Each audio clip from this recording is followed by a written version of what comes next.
Hi guys! Hello para ito sa lahat ng mga Libra. Welcome dito sa aking channel, Kapalaran 888 Libra. Alamin natin kung anong messages, vibration, gabay, energy para sa lahat ng Libra. At ay general reading, so pwede kang makaresonate. Gamitin mo ang iyong intuition sa panunood. Wow! Libra, same energy yung first card mo sa Virgo. Naaalala ko. Okay, Libra. Nakikita ko sa'yo dito, alam mo yung Libra, marami silang pinagdaanan sa buhay na sobrang hirap, di ba? Siguro masasabi natin na yung 2024 mo ay sobrang hindi maganda. Pwedeng sa kalahati ng 2024 hanggang sa first 2 months ng 2025 ay hindi naging maganda. But this month, starting this April, eto na yung simula, Libra. Sinasabi ng bara sa'yo dito na lahat daw ng mga problema, obstacles, challenges ay mapagtatagumpayan mo. Okay, tingnan natin kung ano pa ang message para sa'yo.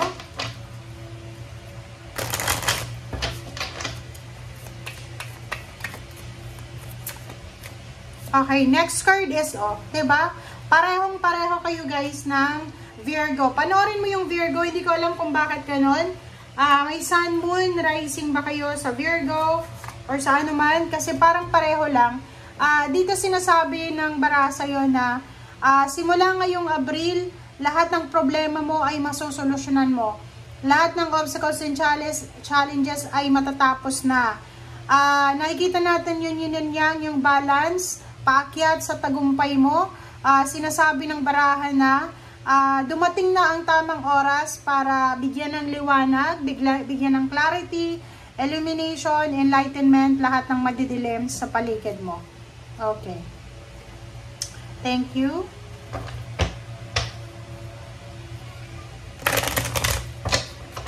Okay, third deck na tayo, Libra.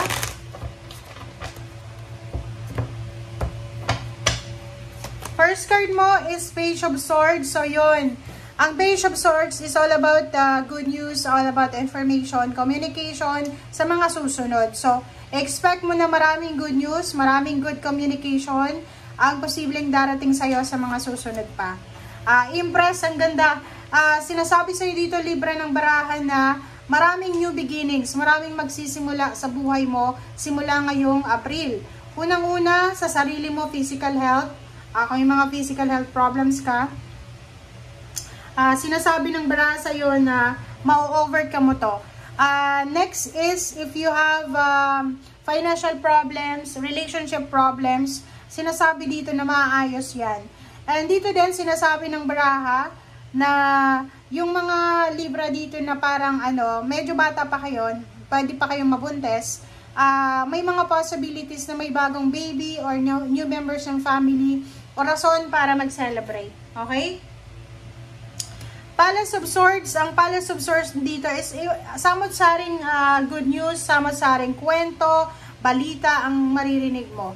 Okay? Yun, di ba? Communication, sobrang clear. Napakabilis ng komunikasyon, napakaklaro, napaka-smooth ng communication. Have faith.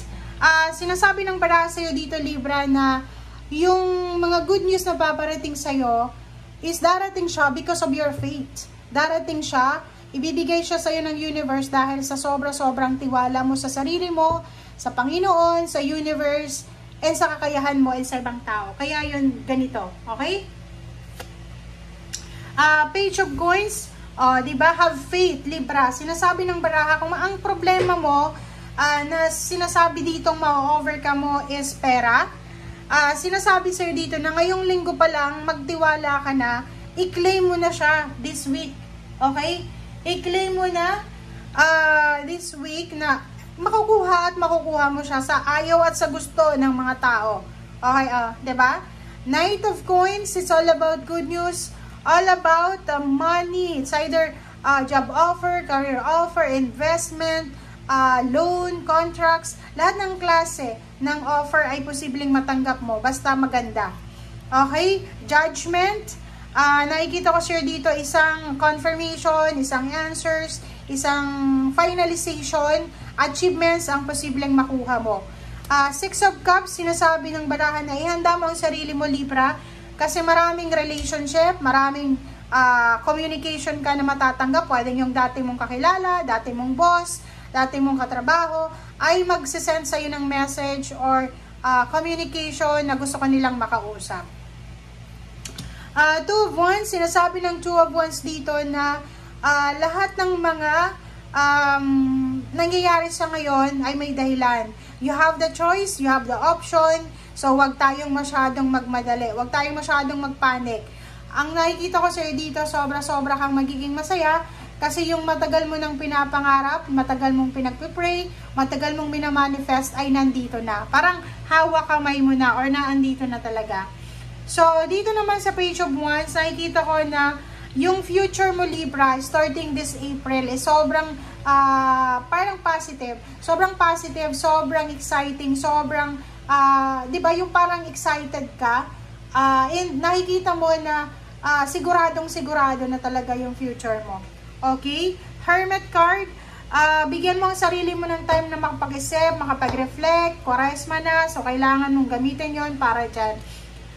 Nakikita ko sa'yo dito, love life, family life, sobra-sobra yung pagmamahal, sobrang excitement, sobrang determination, full of love, sobrang fiery ng buhay mo sa ngayon.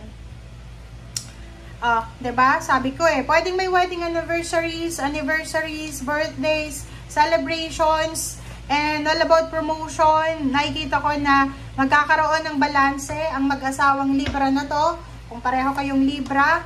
Ang daming good news. Yun lang ang nakikita ko sa'yo dito diba? Good news, oh.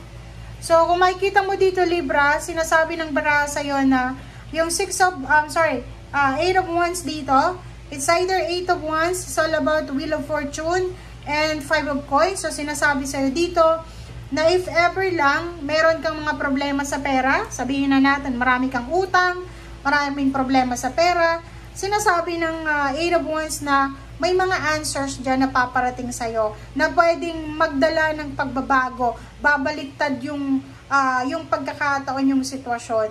So, number 10 is completion, finish line. Sinasabi ng barahan na kung ano man itong mga good news to kasi ang dami 1, 2, 3, 4, ang daming good news na paparating. And sinasabi sa'yo na itong balitang ito na paparating sa'yo ay magdadala to ng pagbabago. Ang Wheel of Fortune is parang iikot yung Wheel of Fortune para bigyan ka ng pagkakataon para ma-experience mo naman yung kalma.